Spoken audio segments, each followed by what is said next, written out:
Boa noite. Hoje é o segundo encontro da série Libertos, que a gente começou na semana passada, né? O sonho do rei.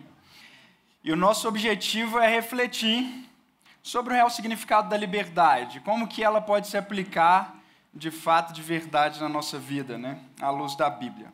Semana passada a gente falou do poder libertador das palavras, ou da palavra, especificamente.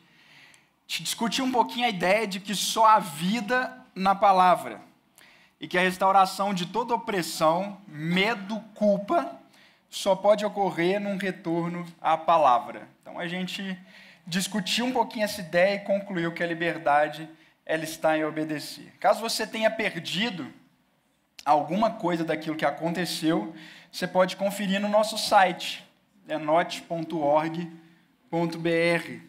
Lá você vai encontrar uma seção de mídias, e dentro dessa seção vai estar lá podcasts, e aí já tem gravado lá o primeiro áudio, já está disponibilizado, você pode ouvir, ou para rever, quem esteve aqui semana passada e quer relembrar um pouquinho aquilo que a gente conversou, ou então, se você não esteve aqui, você pode ter o primeiro contato e perceber um pouquinho de como é que foi a nossa discussão e acompanhar a sequência daquilo que a gente vai continuar fazendo.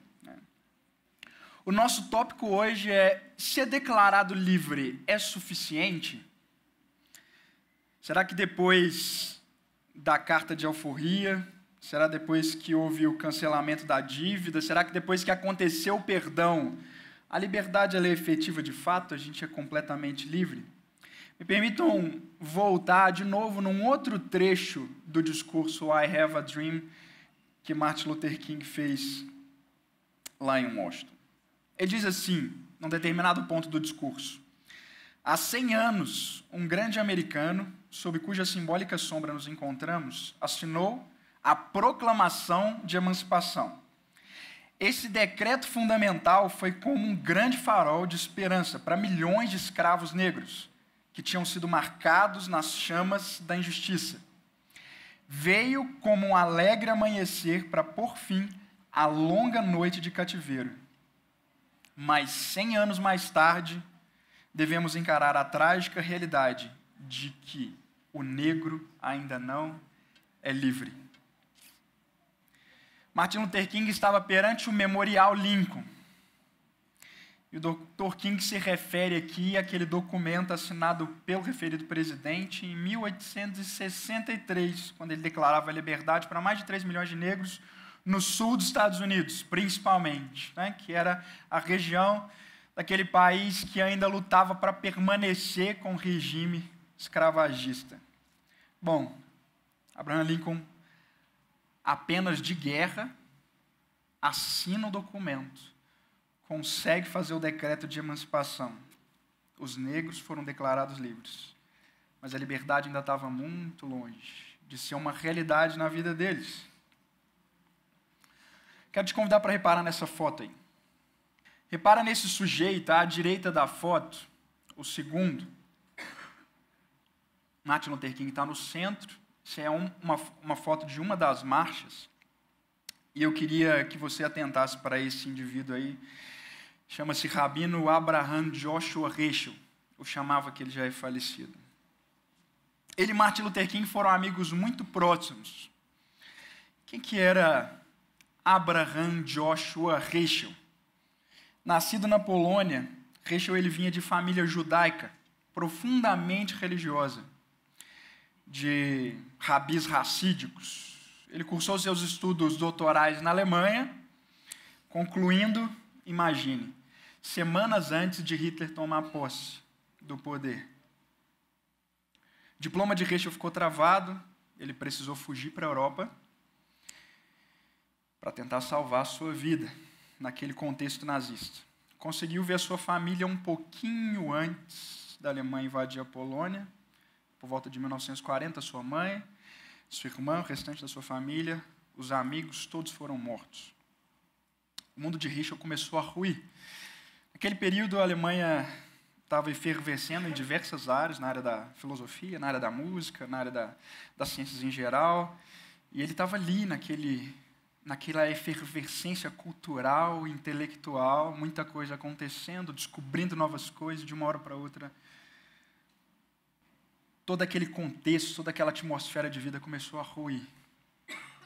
Começou a ficar complicada por causa da perseguição ferrenha que os judeus começaram a sofrer. E o pior de tudo é que, enquanto eles estavam na Alemanha, alguns teólogos cristãos começaram a dar suporte para Hitler. Suporte teológico, eu estou dizendo. Dizendo que o Antigo Testamento era um livro para judeus, que tinha que ser banido da Bíblia cristã, não tinha espaço para aquele livro ali. Fizeram, inclusive, próprias versões do Novo Testamento, expurgando determinadas partes da Bíblia que davam uma certa conotação positiva entre Jesus e os judeus. Qualquer menção de Jesus em sinagoga, sendo fiel aos mandamentos, a Torá, isso tudo tinha que ser banido dali. Para eles, Jesus nem mesmo era judeu, era ariano. E Hitler veio terminar o que Jesus começara. Cumpriu um trabalho de restauração, de avanço no mundo. Então pensa nesse sujeito, com essa história, Joshua Heschel. Foge e depois vai se refugiar nos Estados Unidos. E aí ele encontra teólogos como Reinhold Niebuhr, que tinham o Antigo Testamento como central na sua teologia, ou Martin Luther King, que tinha o Êxodo como tema propulsor da luta pelos direitos civis.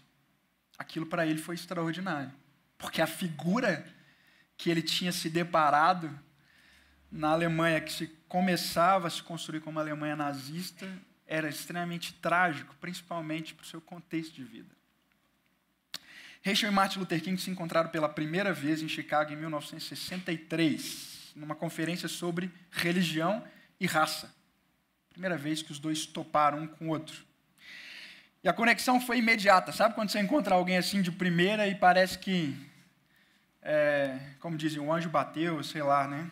As pessoas criam uma relação assim próxima, de imediato, gosta de graça um do outro, e foi assim que aconteceu com aqueles dois, que se tornaram amigos muito próximos. Interessante que Heschel, quando foi fazer o seu paper, a sua apresentação ali naquela conferência, ele começa dessa forma. Na primeira conferência entre religião e raça, os principais participantes foram Faraó e Moisés. As palavras de Moisés nessa conferência, segundo Heschel, foram: assim diz o Senhor de Israel, deixa o meu povo sair para que me celebre uma festa. E Faraó responde: não deixarei Israel ir. Curioso que a Bíblia, e especialmente o Êxodo, o relato do Êxodo e o livro do Êxodo, foi o ponto em comum de partida para esse rabino de família racídica, judeu, e esse ministro protestante criarem um vínculo e uma relação que se estendeu não só de amizade, mas para atos que iam mudar a atmosfera da localidade onde eles estavam, das pessoas com quem eles conviviam. Bom, o professor Reinaldo Siqueira, foi meu professor de Antigo Testamento, ele costumava dizer para a gente que, com exceção da encarnação de Jesus, não tem nenhum outro momento na história onde você tem tanta revelação, tanta luz sobre a salvação de Deus como no Êxodo. Nenhum outro lugar. Na Bíblia inteira. Aqui é um lugar onde há expansão de luz, de identificação sobre diversos detalhes de como é que Deus traria libertação para a humanidade como um todo, e não simplesmente para o povo hebreu naquela época. De fato, a liberdade oferecida por Cristo ela está intimamente ligada com o evento histórico da libertação dos israelitas no Êxodo. Repara, por exemplo, essa citação do médico Lucas no seu evangelho. Ele diz o seguinte: surgiram dois homens que começaram a conversar com Jesus. Eram Moisés e Elias. Apareceram em glorioso esplendor e falavam sobre a partida de Jesus, que estava para se cumprir em Jerusalém. Esse é um momento onde Jesus é transfigurado, ele recebe uma glória especial, foi um momento único no seu ministério. E ele recebe simultaneamente, além dessa glória, a visita de 2 representantes celestiais. Um deles, personagem central da história do Êxodo, Moisés. E eles falavam sobre a partida de Jesus. Algumas versões em português vão traduzir como a morte de Jesus. No grego, corresponde ao termo êxodos. Partida, êxodos. Assim como Deus libertou Israel no período do êxodo, ele liberta cada ser humano ao longo da história. E isso é visto até textualmente nesse momento aqui. Eles estavam falando sobre o êxodo de Jesus, a partida dele. A propósito, o Senhor libertador do cativeiro, ele se identifica para Moisés como o grande eu sou. Título tal, identidade tal, que Jesus vai assumir para si, o Evangelho de João, no capítulo 8, conclusão óbvia. O carpinteiro de Nazaré e o Deus que executou as maravilhas do Egito são a mesma pessoa. Mas isso é tópico para a gente aprofundar num outro momento. O ponto aqui é simples. O Êxodo ele vai se configurar como um paradigma, um modelo que revela como que o ser humano é liberto por Deus, inclusive sequencialmente, cronologicamente. É impressionante as relações. Vamos conferir. A primeira coisa que Deus demonstra é a escravidão. Não era surpresa para Deus que o povo ia ser escravo. Isso já tinha sido profetizado lá atrás para Abraão em Gênesis capítulo 15. Mas a libertação também já estava prevista, não só a escravidão, mas a libertação. Deus envia um libertador para o Egito e assim, do mesmo modo, ele envia um libertador para o mundo, Jesus, que certa vez disse essa frase, ou essa sentença. Disse Jesus aos judeus que haviam crido nele. Estou lendo João, capítulo 8. Ele diz assim: se vocês permanecerem firmes na minha palavra, verdadeiramente serão meus discípulos e conhecerão a verdade, e a verdade vos libertará. Então, eles responderam a Jesus nesse diálogo. Somos descendentes de Abraão. Nunca fomos escravos de ninguém. Como você pode dizer que nós seremos livres? E Jesus continua: digo-lhes a verdade, todo aquele que vive pecando é escravo do pecado. O escravo não tem lugar permanente na família, mas o filho pertence a ela para sempre. Portanto, se o filho vos libertar, vocês de fato serão livres. A condição de Israel era escravidão. E de acordo com Jesus, a situação da humanidade em geral não é diferente da situação do povo de Israel. Somos escravos do pecado, oprimidos por um tirano chamado Satanás, no mundo contaminado pelo mal. E não apenas manifestamos essa escravidão numa aversão natural a Deus e a sua vontade, que é a essência do problema do pecado, é uma aversão a Deus, é uma desconexão com tudo que tem a ver com Ele, um desejo de contrariamente aquilo que é o anseio e os planos dele para a nossa vida. Não só isso acontece, como a gente é incapaz de cumprir fielmente as nossas próprias resoluções, que a gente estipula para nós mesmos. Você já reparou? Quantas metas você traçou no fim do ano passado para começar a fazer esse ano que estão sendo cumpridas fielmente? Lembrou? Academia, dieta, terminar de pagar as contas. A gente faz um monte de resoluções dessas, né? No fim do ano. Para nós. Foi ninguém que nos impôs. A gente cria coisas que a gente quer mudar e alterar na nossa rotina, e a gente mesmo não consegue cumprir aquilo que a gente propõe para a gente mesmo. A gente gosta de pensar, inclusive, que nós somos pessoas boas, cheias de amor para dar. É bom pensar assim. A gente gosta dessa ideia. Mas por que, quando a gente é tratado com ódio, a nossa resposta natural é um revide na mesma moeda, ao invés da gente dar aquilo que falta naquele que está diante de nós? Presta atenção.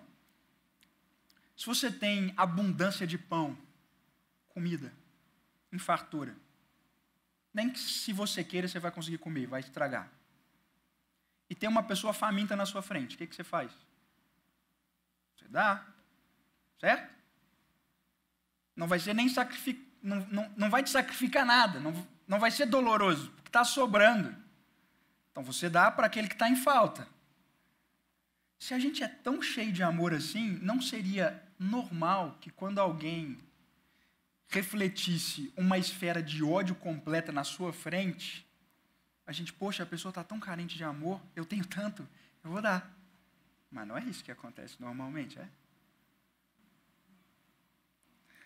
Quando a gente percebe uma manifestação de ódio ferrenho na nossa frente, normalmente a nossa resposta não é: ou eu tenho tanto amor, essa pessoa não tem nenhum, vou encher ela agora. Como escapar dessa clausura? Biblicamente, depois da escravidão, vem Páscoa. A única esperança para a liberdade da escravidão, do pecado, é Páscoa. Obviamente, eu não estou falando aqui de ovo de chocolate, de coelho. Primeira Páscoa tinha pães sem fermento, ervas amargas e um cordeiro. Olha só a descrição do Êxodo da primeira Páscoa. Todo homem deverá separar um cordeiro para a sua família.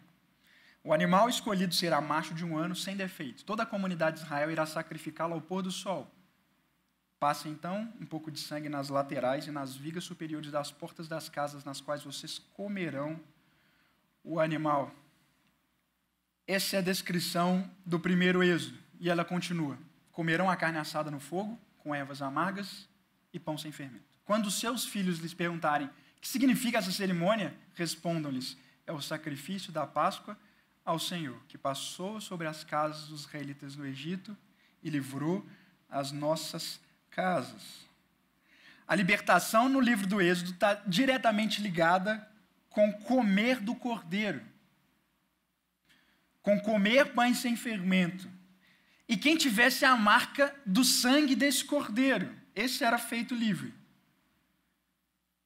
Curiosamente, séculos depois, o símbolo encontra a realidade. Numa refeição de Páscoa, Jesus diz assim: enquanto comiam, Jesus tomou o pão, deu graças, partiu e deu aos seus discípulos, dizendo: tomem e comam, isso é o meu corpo. Em seguida tomou o cálice, deu graças e ofereceu aos discípulos, dizendo: bebam dele todos vocês. Isso é o meu sangue da aliança, que é derramado em favor de muitos para perdão dos pecados. Assim como o sangue do Cordeiro lá no Êxodo libertou Israel do Egito, o sangue de Cristo, o Cordeiro de Deus, livra da condenação do pecado todos que o aceitam.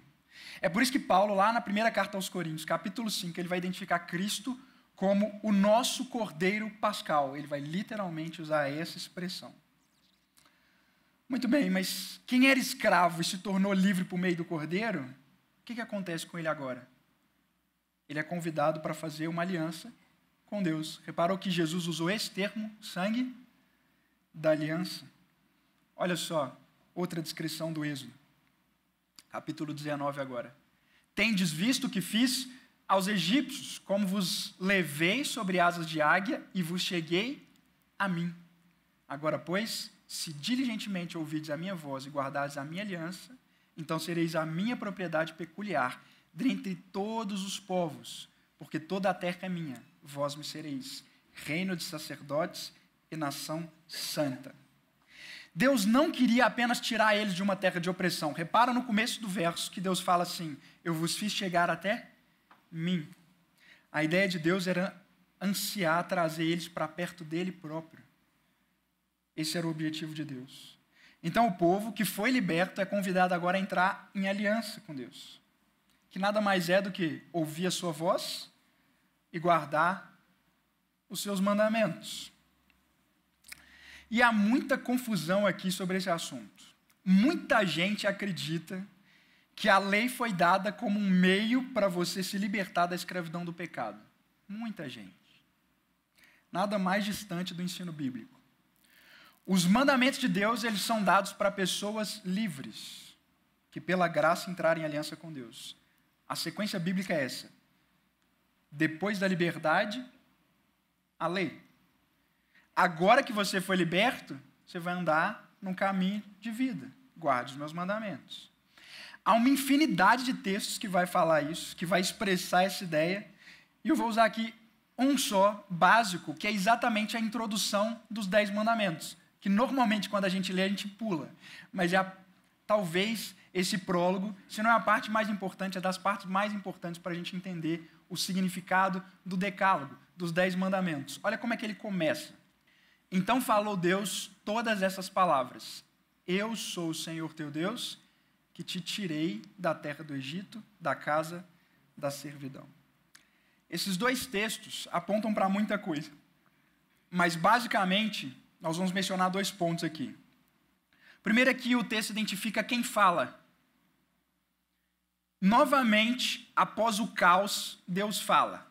O caos do Egito, o caos da escravidão, vem a fala de Deus. Lembra como é que começa a criação do mundo? Era um caos. E Deus, ele entra nesse caos e começa a criar, a restaurar aquilo dali. Então a gente tem um paralelo aqui entre a palavra criadora do Gênesis e a palavra libertadora do Êxodo. O princípio que cria é o mesmo que liberta e que redime do Egito. No Sinai, o que está acontecendo é que Deus está recriando o povo dele. Ele está fazendo uma nova criação ali, está restaurando, está reconstruindo, por meio da palavra. Consequentemente, quando a gente vai identificar quem fala aqui no Êxodo, é o libertador que vai falar para o liberto. Não é o opressor falando para o escravo. Vocês notaram? Quem está falando é o libertador. Assim, o decálogo ele é introduzido a partir da ótica da liberdade. Isso implica que a motivação para obedecer ela é positiva. É a liberdade que você recebeu e não a punição que você vai sofrer. Que, inclusive, nem tem punição descrita no decálogo. Você pode procurar, não tem definição. Só diz qual que é o chamado de vida para a gente seguir. Mas não fala de punições, nada disso. A lei, no contexto da aliança, ela é uma resposta à liberdade e também uma resposta à escravidão. A liberdade, de novo, está em obedecer. Um padrão que a gente começou a notar desde o relato da criação. Mas a gente não só percebe quem fala, a gente percebe também quem ouve nesse texto. E quem ouve, a partir do primeiro verso, é todo mundo, é um chamado universal.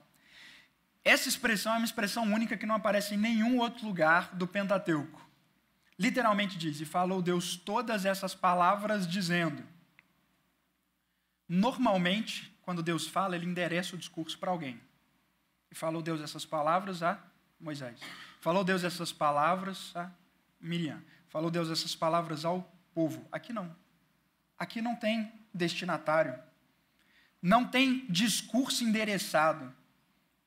Deus fala para todo mundo. Ele falou todas essas palavras. É uma mensagem universal. Mas na sequência, no verso 2, você tem uma outra expressão, que é teu Deus. Eu sou o Senhor, teu Deus. Que por sua vez expressa agora especificidade. Teu. É contigo. É com cada pessoa em particular. Esse texto é tão extraordinário que Deus fala ao mesmo tempo com todo mundo. Ele fala especificamente, individualmente, com cada pessoa. E ele fala no deserto, é bom lembrar que é terra de ninguém. Fala para quem quiser ouvir, para todos aqueles que estão dispostos a entrar em aliança. Mas ele fala, teu Deus, direta e especificamente com cada indivíduo. Só há lei para o homem livre. Só há Sinai, porque teve Páscoa. Os mandamentos de Deus são o selo da aliança de Deus, eles são entregues para o homem que já foi salvo, que já foi liberto. Repara, Deus não exige que o povo obedeça os seus mandamentos para depois ele pensar se vai lá libertar eles no Egito. É isso que acontece? Não. A Páscoa está lá no capítulo 12. A gente está lendo aqui capítulo 19 e 20. Bem para frente. Ele liberta para que agora eles possam ter vida e vida em abundância. E de novo na criação a palavra de Deus vem para trazer vida àqueles que obedecem. E não há existir sem obedecer. Nas palavras de Salomão, quando ele conclui o livro dele, em Eclesiastes, ele vai dizer que a soma de tudo é o seguinte, tudo que ele fala, tema a Deus, e guarde os seus mandamentos, porque isso, literalmente, porque isso é todo homem. A nossa humanidade acontece na medida da nossa obediência. Esse é o viés de pensamento bíblico. Isso significa que só é possível servir a Deus e servir ao próximo se eu sou livre. Por isso que Deus não dá a lei antes. Ele liberta primeiro. Fala, agora você está livre, agora você tem condições. Você tem condições de servir a Deus e ao próximo. Mas se eu permaneço como escravo, é impossível. Só consigo servir a mim mesmo, servir às minhas vontades. Na Escritura, basicamente, liberdade tem a ver com troca de senhorio. Não necessariamente parar de servir. Mas qual que é a sequência depois daí? Para o indivíduo que aceitou entrar em aliança com Deus. Vem a peregrinação. O Criador, o Libertador, ele vai conduzir os seus filhos até a terra da promessa agora. E aí, o livro bíblico de Números e Deuteronômio vai contar essa história. Do povo jornadear, do povo marchar, do povo caminhar em direção à terra da liberdade, à terra prometida, à terra que Deus vai conceder. E eles vão caminhar sozinhos? Não. É uma caminhada onde Deus vai estar o tempo todo ali, em companhia, em proteção, em provisão, em orientação. Ele acompanha eles na jornada. Inclusive, fisicamente, eles tinham uma percepção dessa presença de Deus, tanto à noite quanto de dia. E isso aponta para o que o Espírito Santo ia fazer para conduzir os seguidores de Jesus no fim de todas as coisas. A propósito, tem um ponto bem interessante aqui que normalmente a gente passa por cima, mas o primeiro Pentecostes foi exatamente o Sinai. Você sabia? O que significa Pentecostes? Vem dessa palavra 50. 50 dias depois da Páscoa, o povo estava no Sinai, recebendo a lei de Deus. O primeiro Pentecostes foi a descida da lei em fogo. Agora, no Pentecostes, primeiro Pentecostes, depois da morte de Jesus, depois daquela Páscoa que a gente acabou de ler aqui agora há pouco, o que acontece? A descida do Espírito Santo para colocar a lei no coração do povo, libertá-los do controle do pecado. A culpa já tinha sido sanada, já tinha sido perdoada, mas a transformação do caráter é uma obra de vida inteira. Então Deus começa a fazer esse segundo processo de libertação, ou essa etapa mais avançada de libertação. Da mesma forma como o profeta Jeremias falou, a nova aliança é exatamente ter a lei no coração. Ser controlado pelo Espírito de Deus e não pela nossa tendência pecaminosa. O único texto do Antigo Testamento que vai falar de nova aliança, que é o termo que Jesus usa para falar do ministério dele, é Jeremias 31. E olha só o que Jeremias fala aqui. Estão chegando dias, declara o Senhor, quando farei uma nova aliança. Única vez em todo o Antigo Testamento que é mencionado esse termo dessa forma. Porei a minha lei no íntimo deles e a escreverei nos seus corações. Serei o Deus deles e eles serão o meu povo. Muito parecido com aquele texto que a gente leu a respeito de Êxodo. Quando Deus vai fazer uma aliança com o povo, o que ele fala? Vocês vão ser meu povo, você o seu Deus. Quando? Quando a gente entrar em aliança. E o que é entrar em aliança com Deus? É ouvir a sua voz e guardar as suas palavras. Mesma coisa acontece. Quando Cristo vem, nesse avanço do processo de libertação, é o Espírito Santo entrando para transformar vidas, pôr a lei no coração. Finalmente, a conclusão disso é a posse da terra. Deus conduz o povo até a terra da promessa. A Bíblia vai relatar que tanto a conquista da terra de Canaã pelos israelitas, como a restauração final que ele vai fazer do planeta é uma obra dele. Mas isso é assunto que a gente vai tratar mais especificamente no próximo encontro.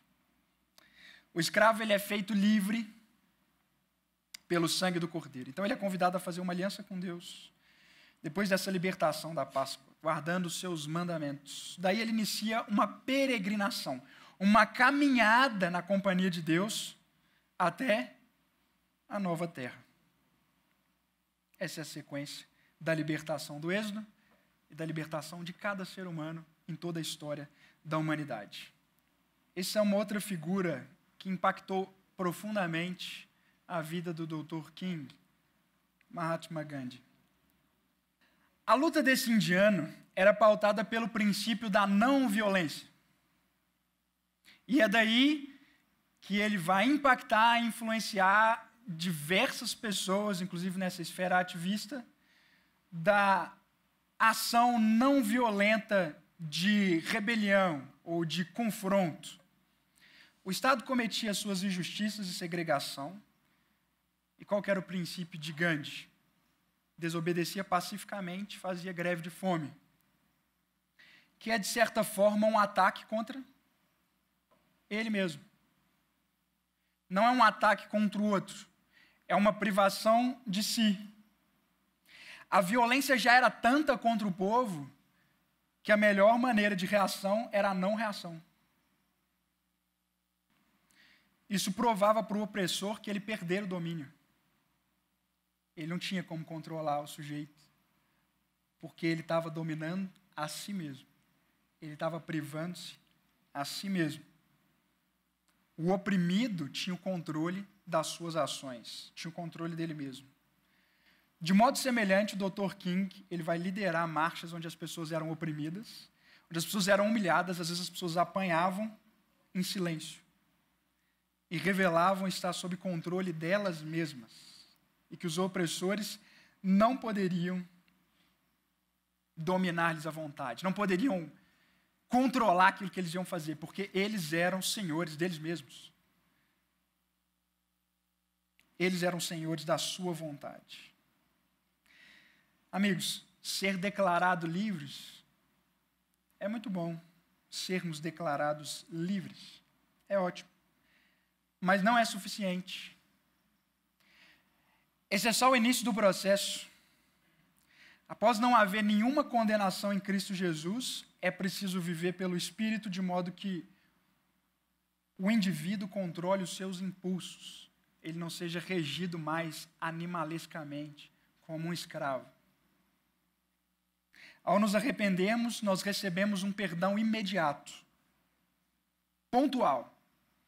Você foi declarado livre, mas não ser controlado pelo pecado, tendo uma vida transformada pelo Espírito, é uma ação gradual, é uma ação processual, é uma ação que acontece ao longo de uma vida inteira.